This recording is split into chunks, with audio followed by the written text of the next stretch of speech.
여러분 안녕하십니까? 정인국사학과 닥터 데이비드 청입니다. 오늘은 성병에 대해서 좀 얘기를 나눠보고자 합니다. 이 성병이란 것은 성행위로 전염되는 여러 가지 병들을 말합니다. 근데 이제 성병에 대해서 어디서 진료를 하느냐? 보통 이제 사실은 소아과, 내과에서도 다 이 성병을 진료합니다. 근데 과거에는 성병 그리면 비뇨기과에서 또는 피부 비뇨기과 그래서 사실은 피부과하고는 성병하고는 크게 상관이 없는데도 그 일부 병이 그 피부에 성병이 나타나기 때문에 피부 비뇨기과 이렇게 해서 많이 혼동을 가져왔는데요.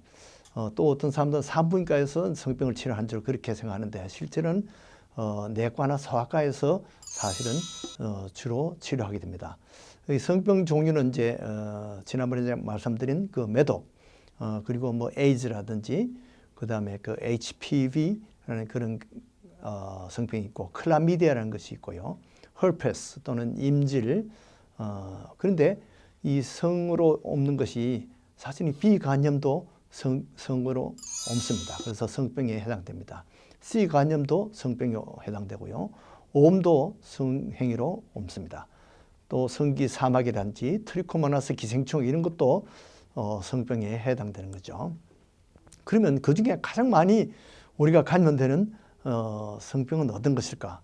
사실은 이 HPV 바이러스가 사실은 거의 대부분의 사람들이 다 평생에 한 번은 이것이 침입을 받게 됩니다. 그렇게 해서 대개 한 20대 중반이 지나면 거의 90% 이상이 이 HPV 바이러스를 다 가지고 있어요.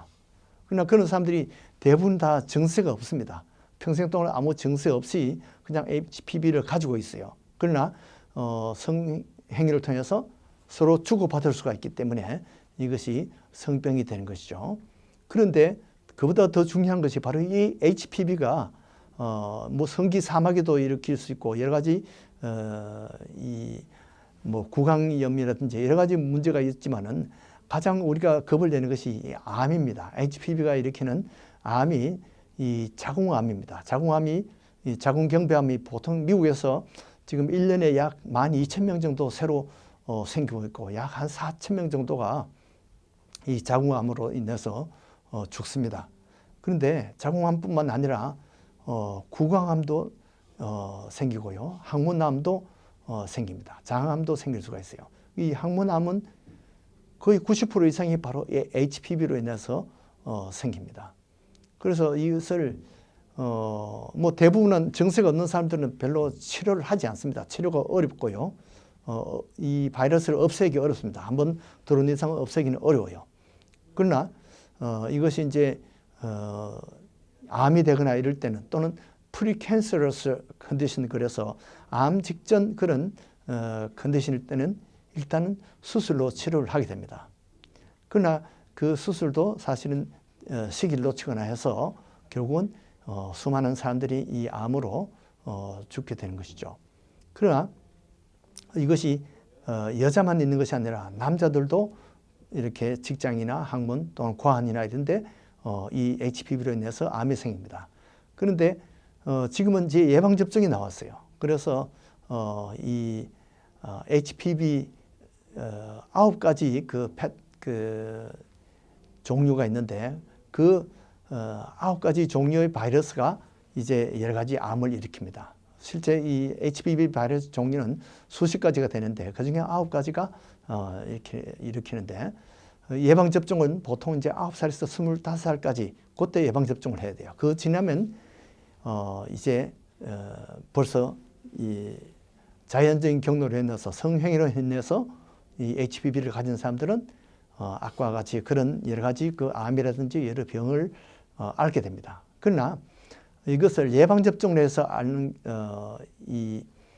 면역이 되어 있으면 이런 여러 가지 성병이나 또는 이런 암을 예방할 수가 있다는 거죠. 그러니까 자궁경부암이나 그 직장암 같은 것은 약 90% 이상 이것이 예방이 된 것입니다. 그래서 이 예방접종을 시기를 놓치지 말고 9살에서 25세 사이에 실제 이 주사가 좀 비싸기 때문에 9살에서 19살 생일 되기 전까지 다 맞으면 정부에서 이 비싼 주사를 제공을 해줍니다. 그래서 다 맞는 것이 좋습니다. 자, 이 성병 중에 가장 많이 보고되는 것이 클라미디아입니다. 클라미디아는 여자들은 클라미디아 병을 앓고 있는데도 그 증세를 호소하는 사람들은 25%밖에 되지 않아요. 나머지 4분의 3은 증세가 없어요. 그러나 병이 있습니다. 그렇기 때문에 여자들이 더 취약성을 갖고 있습니다. 남자들은 약 50%가 증세를 호소하는데 나머지 50%는 병을 앓고 있지만은 실제 증세는 없어요. 그러나 이것이 신생아에게 이제 전염이 되었을 때는 신생아 폐렴을 일으킨다든지 신생아 저는 폐혈증 이런 걸로 죽는 경우도 있고요. 또 신생아 결막염으로 해서 눈이 먼 경우도 있습니다. 또 어른들 같은 경우는 전립선염이 생길 수가 있고 합병증으로 나팔관염 이런 것이 생겨가지고 나중에 자궁 외 임신을 해서 죽는 경우도 있습니다. 그래서 일단은 증세가 없더라도 벌써 이 사춘기 아이들을 13세 이상 되면 부모님들이 의사 선생님께 이 성병에 대한 검사를 해달라 그래야 됩니다. 왜냐하면 우리 아이는 괜찮겠지 그러지만은 사실은 뒤로는 무슨 일을 하는지 모릅니다. 그렇기 때문에 정기 체크할 때 아예 소변 검사를 해서 이런 클라미디아나 임질 검사를 하는 것이 좋습니다. 일단 균이 나오면 일단은 그 지트로맥스라는 항생제로 단 한 번만 먹어도 치료가 됩니다. 그렇게 치료는 간단한데 증세가 없는 사람들이 많기 때문에 모르는 경우가 많습니다. 또 이제 역사상 가장 오랜 성병이 뭐냐 하면 바로 임질입니다. 임질은 수천 년 전에도 이미 임질 기록이 다 있었어요. 물론 증세는 이제 남자들은 그 부위가 가려움증이 있고 분비물이 생깁니다. 그리고 소변을 자주 보고 또 소변 볼 때 아프거나 또는 소변을 보고 난데도 시원치가 못한 이 잔뇨증 그런 것이 많이 있죠. 그 남자들은 증세가 많아요. 근데 여자들은 증세가 20%밖에 나타나지 않습니다. 그 북진우를 갖고 있고 병을 앓고 있는데도 증세가 없어요. 그래서 이 병이 주로 요즘 뭐 구강성교도 하니까 입으로도 가고 요도에 또는 직장에 이 항문성교를 통해서 직장에도 생길 수가 있습니다. 이렇게 해서 참 여자들이 증세는 20%밖에 없지만은 병이 있는 사람들이 많습니다. 그래서 일단 정상이라고 생각돼도 소변 검사를 이것을 1년에 한 번 정도 검사를 해보는 것이 좋습니다. 그렇게 해서 여자들도 이 병에 걸리면 불임증이나 이것이 신생아 눈병을 일으켜서 신생아가 이 시력을 잃는 그런 경우도 있고요. 또 이것이 혈관을 통해서 가서 심내막염 또는 뇌막염 이런 무서운 병을 일으킬 수가 있습니다. 근데 이 클라미디아는 그 치료가 비교적 간단한데요. 임질은 요즘 워낙 이 내성균이 많이 증가했어요. 그래서 아주 보통 페니실린 가지고 옛날에는 들었지만 요즘은 페니실린 가지고 잘 듣지 않습니다. 그래서 페니실린 중에도 최신 제일 많이 개발된 이 셉트락선 그 하나만 가지고도 또 내성이 생길 수가 있기 때문에 지트로맥스하고 이렇게 두 가지 약을 같이 치료를 해서 이 임질을 치료할 수가 있습니다. 이렇게 해서 클라미디아 임질은 다 누구든지 이제 사춘기 되면 정기 체크할 때 스크리닝 테스트를 해달라고 하는 것이 좋습니다. 그리고 HPV는 예방접종이 있기 때문에 누구든지 다 이제 예방접종을 다 마치는 것이 좋습니다. 거기에 대해서 이 인터넷에 보면 이렇게 엉뚱한 소문들이 많이 있어요. 그 소문을 믿지 마세요. 위험하지 않습니다.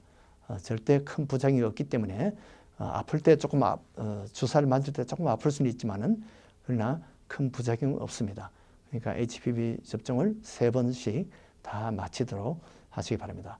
이렇게 성병은 우리가 쉬쉬하는 그런 부끄러운 병입니다. 그런데 점점 이 성병을 앓는 아이들이 나이가 점점 어려집니다. 점점 어린 아이들이 이 성에 관심을 가지고 이 성병에 감염됩니다. 그렇기 때문에 우리 아이는 아직 괜찮겠지 이렇게 안심하시면 안 됩니다. 이 성병으로 인해서 여러 가지 무서운 암이라든지 여러 가지 아이들 평생을 실명을 한다든지 이런 무서운 병을 가져옵니다. 그러나 사실은 이 성경에 보면 요셉이 보디발의 아내에게 유혹을 받았지만은 성병이 무서워서 안 한 게 아닙니다. 성병보다 더 무서운 것이 바로 하나님을 두려워했기 때문에 요셉은 이 성을 부정한 성을 피했습니다. 그러나 사실은 아마 이 성병은 하나님이 우리 사람들에게 성적인 순결을 유지하라고 우리에게 주신 벌이 아닌가 그렇게 생각이 됩니다. 이 성병을 알기 전에는 많은 사람들이 참 성행위가 물론했지만은 이 성병에 대해서 많이 알고부터는 사람들이 이 성행위에 대해서 부정한 그런 성행위를 자제하고 두려워하게 됐습니다. 그러나 성병보다는 우리가 하나님을 두려워하는 축복이 여러분들에게 있기를 바랍니다. 안녕히 계십시오.